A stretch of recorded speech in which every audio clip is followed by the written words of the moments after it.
I love you.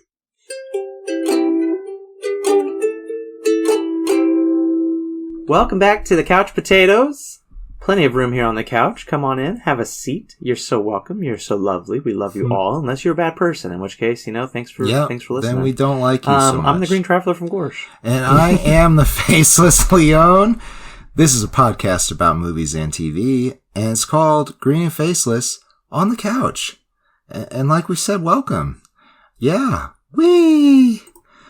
So I guess we should do announcements up top. So I'll just go ahead and say that our fundraising page on GoFundMe is still up to try to get When Magic Touches Stones into more festivals. If you want to donate to that, it is at gofundme.com/f/WMTS fundraising. And also, as we said in the last previous episodes, anyhow, we said our Patreon for this, which is patreon.com/greenfaceless, we're going to be giving half of our support to those that need it more from the California fires. Amen. Pretty soon, we're all going to need it, as is very clear. Yeah. That fire is just spreading across all of America. Yeah, it just keeps on going. I'm not talking about the actual fires, people. I was, but still. But your point as well. So here we are. I don't know. Is there anything else to announce? Yeah. Also, go to our OnlyFans. No, we're here to talk the Creature Commandos. Yes. The beginning of James Gunn's take on the DC Cinematic Universe. I believe they are calling it the DCCU. Okay. Or actually, no, sorry. They're calling it the DCU. I just looked at it. It's DCU. It's just DC Universe. Okay. I guess because it's not all cinema. Some of it's television. Okay. Which is great. But yeah, this is James Gunn's first run-through of his own product, his own line of this brand new, beautiful creation. And it's confusing as hell in that it kind of cherry picks parts of the original administration of DC Cinematic Universe. Yeah, and you know what? I'm okay with that, though, because, I mean, let's face it, all of these comic books have multiverse shit going on, so it's fair, yeah. I don't care. But it really just makes it a little confusing when just like, okay, so the Suicide Squad is accurate, which means Suicide Squad is canonical. Right. Which means Justice League is canonical, which, like, I'm sorry, it gets a little confusing. It does get a little confusing. Amanda Waller is still portrayed by Viola Davis, the amazing Viola Davis, and if you don't know, Amanda Waller is the leader of Argus, which is a not-so-secret military intelligence. It's kind of like our CIA, if you will. Yeah. Like it's a obvious secret intelligence agency, right, but nobody knows about it. Right. Nobody knows what they're doing. And they're kind of, I don't know if there's another equivalent to S.H.I.E.L.D. in DC. Sword. Sword is also in Marvel, though. Yeah. I think. No, I know. I thought you were just saying, I don't know if there's another equivalent to S.H.I.E.L.D. And I was like, yeah, Sword. Sword, yeah, of course. This is like, I've always looked at Argus as like S.H.I.E.L.D. and Hydra put together. Because they're always fucking shit up. And it seems like S.H.I.E.L.D. is trying to work with the superheroes. Argus doesn't like the superheroes, it seems like. They don't like them. No. They get in the way. That's right. And so... And they try to save people, like... Yeah. Yeah, then they try to save people and they fuck it up. Well, to be fair, Amanda Waller is... If getting control of DCU, James Gunn was told, you're only allowed to keep one thing from the Snyderverse. Right. He made the right decision in Amanda Waller. I mean, he kept a lot of things, of course. But in bringing back Viola Davis as Amanda Waller... Brilliant. There's never been better casting in the DC universe. Yeah, she's really good at it, and she's bringing a lot of flavor from How to Get Away with Murder, that the TV series that she was in. Yeah. I watched the first. There's one quote seasons. in this. Sorry, go ahead. No, that's all I was going to say. There's one quote in this, though, where Amanda Waller is talking about who's leading the Creature Commandos. Yes. They're called Task Force M in this first season, but they're Creature Commandos, let's be honest. But yeah, I don't remember the exact quote, but it's something along the lines of like, she's like a fancy, smart bitch, blah, blah, blah, whatever. What we need is just bitch. I love that line so much. Hold on, I'm gonna look it up again. It must have been to the bride. So speaking of, they're kind of at the top of the list of the creatures. The bride, as in Frankenstein's bride, which is, the monster of Frankenstein's bride. I'm just getting into semantics here, but anyhow, it's voiced by Indira Varma, and I love this character. She is, of course, badass. Otherwise, she probably wouldn't be on a combat. I guess Nina's not that combat oriented, but she brings other skills. No, well, she is a composite of female parts sewn together into a human. I guess a human that was brought back to life by Victor Frankenstein at the request of his creation, Eric. Now, yes. Yeah. Eric. Who was voiced by David Harbour. Yeah. Which is the only redeeming quality of that character. Right. It is. He does a great job, but you fucking hate Eric, and you should. He scared the bride as soon as she woke up from his appearance, which I can feel bad for him for that. And you do until a couple episodes in. And she, is afraid of him, and he runs away. And then it turns out that her and Frankenstein start fucking, that being Victor. And, Eric didn't like that. So he kills Victor, starts kind of chasing the bride through time until the modern day, where she's been incarcerated for quite some time now, I think, but he's still stalking her. He's still out there.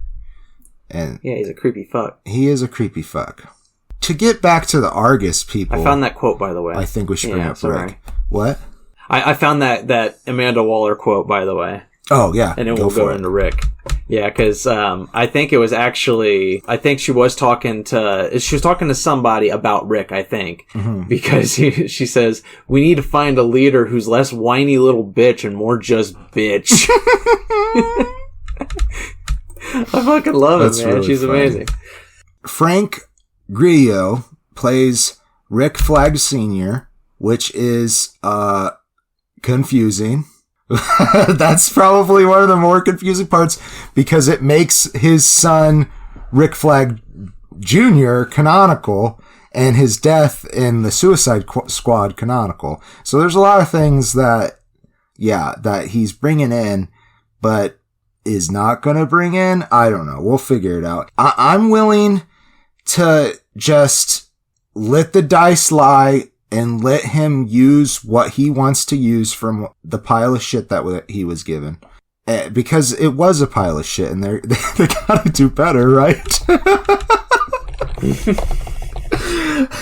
But anyhow, he is a soldier in Argus. I guess he's a general. Shit.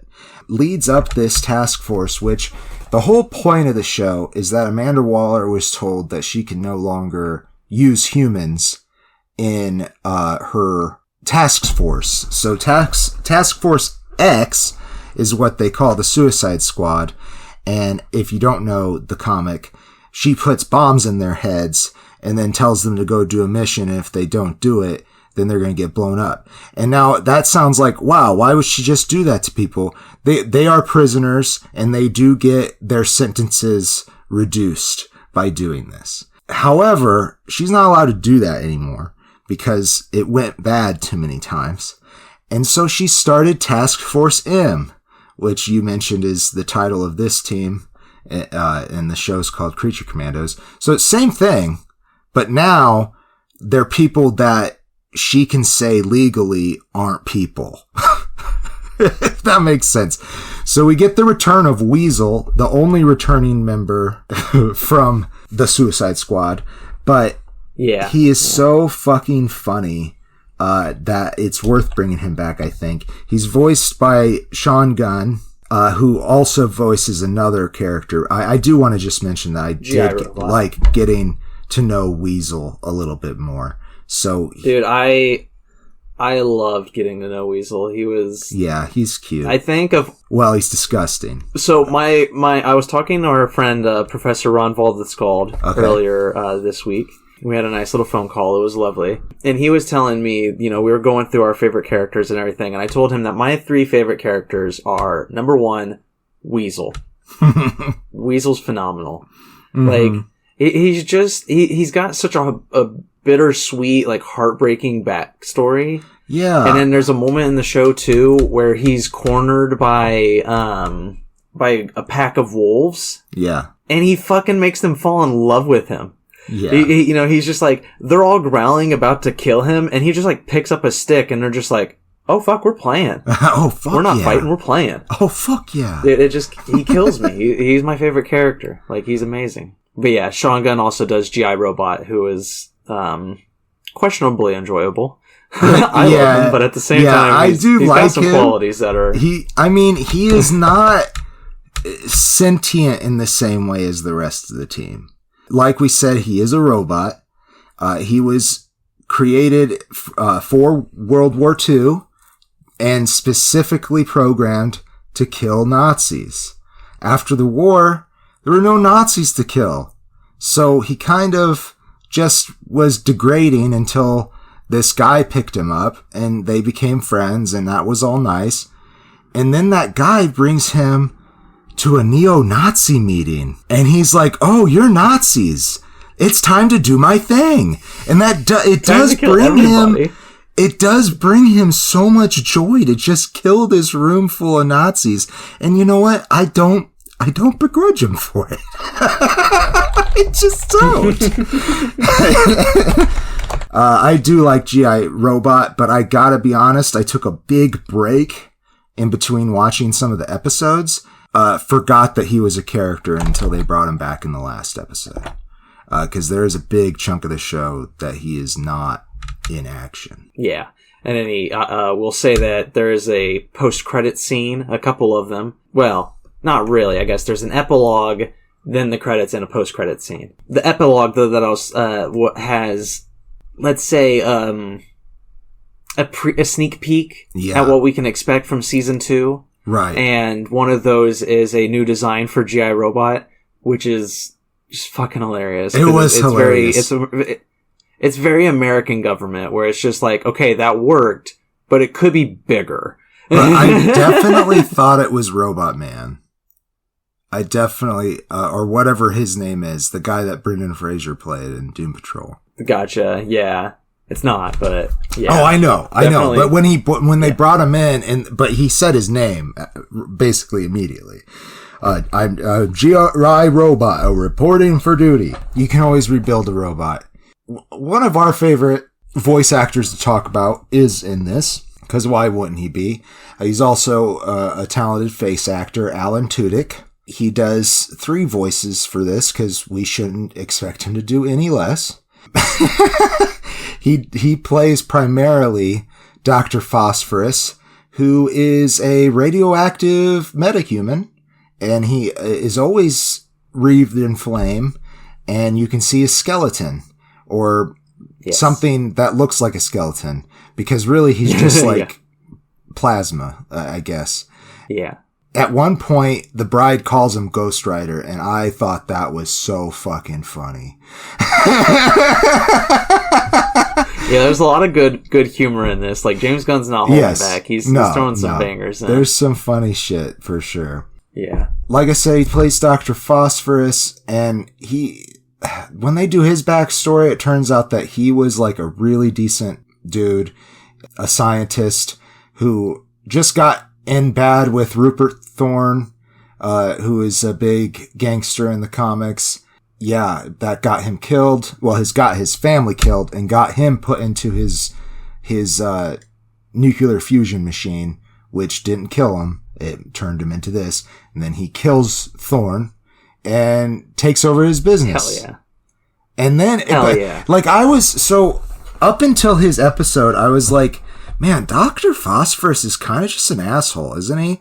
Like, he just went around, like, he would just randomly burn things and say... Yeah, he's a little bit of a snarky asshole at times. Yeah, it's very snarky. There's 2 more voices that Alan did.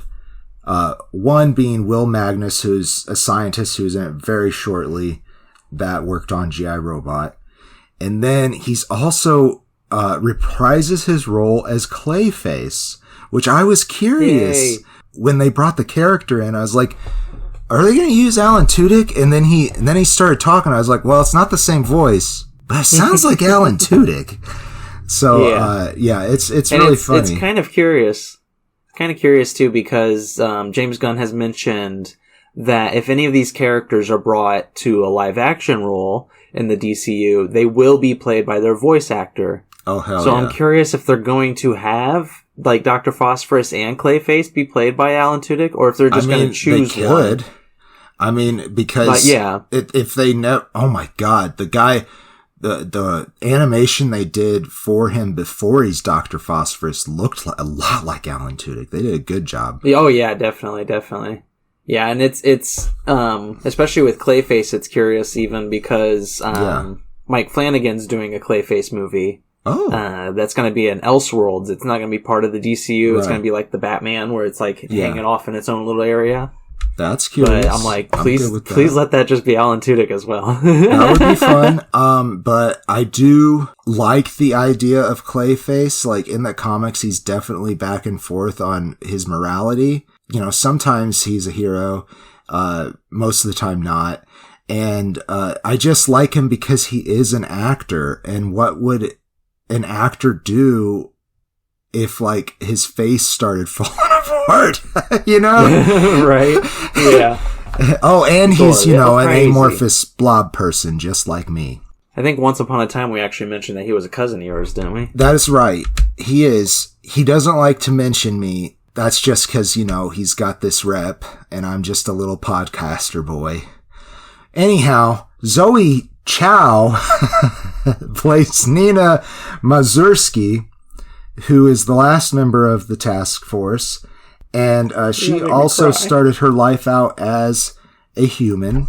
And oh my God, we get her backstory in the last episode.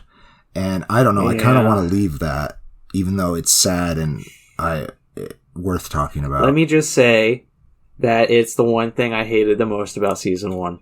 Yeah. Well, the ending of the episode. The ending of the episode for sure. That's what I mean. Yeah.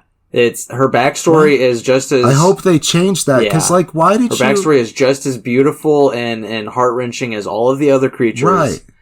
But it's the ending of that episode that is just... It's like, why? James Gunn, why? Yeah. It's not fair. Why'd you do that? We don't like it. Yeah. I don't know how much to say. I was disappointed, though. We all were. Nina is a great character, I think, because she is the most human out of the group in the way that her morality reflects, probably more of her audience than the other characters. She, though, has become an aquatic creature thanks to her father trying to save her life. So basically, she can't breathe air anymore. She has to walk around with a helmet of oxygenated... She's Sandy Cheeks on land. Yeah, exactly. That's exactly what it is. You're welcome. And I think that makes Dr. Phosphorus SpongeBob. And the bride Squidward. Oh, yeah, that's fair, actually. Yeah. I was going to argue, but I'm like, no, that's actually true. And Eric is obviously Patrick, but they're not But we hate Patrick in this. Patrick is the worst. Yeah, we hate Patrick in this one. Jesus Christ, we hate Patrick in this one. So we talked about all the characters, besides the princess, I suppose. She's pretty important. Maria I guess Bakalova plays Princess Bakalova. Iana Rostovich, and she was the is Borat lady, I think. Oh, was it? Oh, you're Borat totally 2. right. She was. It is, yeah. She was. That was a surprisingly good movie, Borat 2, but it's still disgusting. Borat subsequent movie film. So she's the heiress to the throne of Polistan, which is DC Poland, I guess. They are first tasked to protect her from Cersei, who is played by Anya, maybe, or Anya Charlotra, and she's an Amazonian. For some reason, they didn't use her in the second movie of Wonder Woman, but she's one of Wonder Woman's biggest villains. Of course not. We went with Pedro Pascal as his face? Lord, nobody has heard of Lord. This guy. I mean, I know that he's that's not true. I love he's great in the comics, but it's just why him for Wonder Woman? There's so many things you could have done. I know, he could have been more of a background character. Make him a background character with Cersei and Cheetah being the characters that she has to actually physically fight. Yeah. Anyhow, Amanda sends them after to protect her. They capture Cersei. They come back. Cersei shows Amanda a vision of the princess taking over the world. So she sends them back to kill the princess, and that's basically the plot of the show. Yep. And every episode, it's structured in that there's 7 episodes. Every episode is kind of a deep dive into a specific creature of the Creature Commandos, their backstory, building further on the main arc. And a lot of the episodes are basically the same. They're they're these harsh pasts for all these, we all think of them as monsters, as creatures, inhuman. But when you see their backstories, you're like, these are the most human characters out of all of the characters in this whole show. It's sappy, it's very obvious, but it's got that James Gunn flair, which is just so much fun. Yeah. I think if somebody else had written this show, I would not have been that interested in it. But since James Gunn was at the helm, I kept coming back every week. I can agree. If we can just go ahead and get into closing statements, I think I enjoyed watching every episode. I definitely took a break after they did Eric's episode. And I kind of wish they didn't even have an episode for Eric. I know, right? I mean, what he did was just awful. But I mean, it makes you hate him more. That's why it works. He's gonna be a bigger villain coming up in season 2 or 3, I would assume. Yeah, I'd assume. I thought really this show is just okay. I really enjoyed the animation. Oh yeah, that was I do think the writing is humorous and enjoyable to follow, but as the picture as a whole, I don't know. But I don't know that why, besides the fact that Amanda Waller is a main player in the comic books, I don't know why we needed a third iteration of her bullcrap, She's just the best character, man. I just bring her into the movies. I just feel like Suicide's been done. There was a Suicide anime that came out 6 months before this. Yeah. I know that it's not Suicide Squad, but it is. Yeah. And maybe the comics sell well. Maybe I'm just in a lost loop here. But in my opinion, from the people I've talked to in the DC comic fandom, Suicide Squad's just okay. Even the Suicide Squad, that movie's great. The Suicide Squad by James Gunn, wonderful fucking movie. That's great stuff. I mean, obviously Suicide Squad, the first one sucks. It was bad. But the sequel by James Gunn, really, really good. But still, the concept and characters are just okay. I don't get it. Maybe the comics maybe they're selling like hotcakes. I don't know. But I'm with you when I watch the show, and especially when you get the first episode rundown of all the characters, it's just kind of okay, we're just doing the Suicide Squad again, but this again. time with monsters. Yeah. I gotta say, so it's you kind do get to weird. know these characters a lot better than the Suicide Squad characters. Oh, yeah, definitely. None of them match the Polka Dot Man and his beauty. No. Though, let's be honest. Good God. Also, I David really S. did Malchin, like Harley please. Quinn in that movie. She was great. Oh, yeah, of course. Not in the Birds of Prey, though. You didn't... I mean, yeah, that movie wasn't fair, super great. I didn't give Birds of Prey the time of day. Like, I should have, I need to rewatch it someday because I feel like I would actually enjoy it.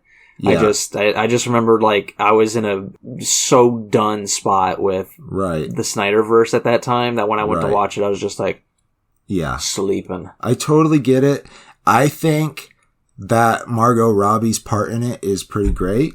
And, you know, it is her movie, even though it's called Birds of Prey. However, the Birds of Prey were definitely underdeveloped.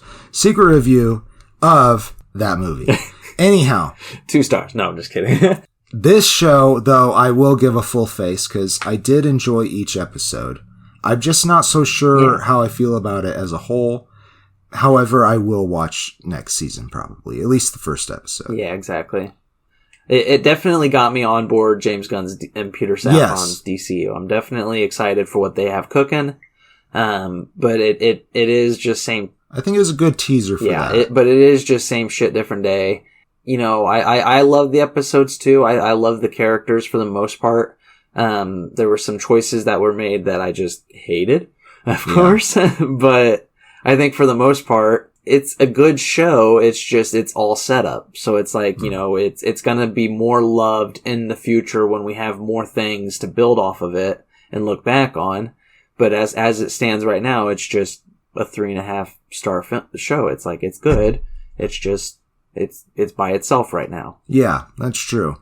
If they bring in some of these characters into their cinematic universe, that would be a lot of fun. I do think they're fun characters. But did we do it? I think so. I think we did it. That was a pretty nice rounded episode. Probably come out right to 30 minutes rather. 30 seconds. Yeah. Welcome to this real quick. Welcome to the couch. Get the fuck out. We didn't like it. Leave. This is the couch. Green Traveler. He's Leon. Hi. Nice to meet you. Patreon.com/Green and Faceless. Goodbye. Good riddance. Good night. But no, I am the Green Traveler from Faceless. I'm the Green Traveler from Faceless. I'm the Green Traveler from And I am the Faceless Leon. Safe travels. And goodbye. Green and Faceless on the Couch is a proud production of FictionWorks 19. Are you a fan of the show? Feel free to contact us at greenandfacelessfans@gmail.com or visit our Patreon page at patreon.com/greenandfaceless. Don't forget to comment, like, and subscribe, or rate us on Apple Podcasts. Thank you so much for listening.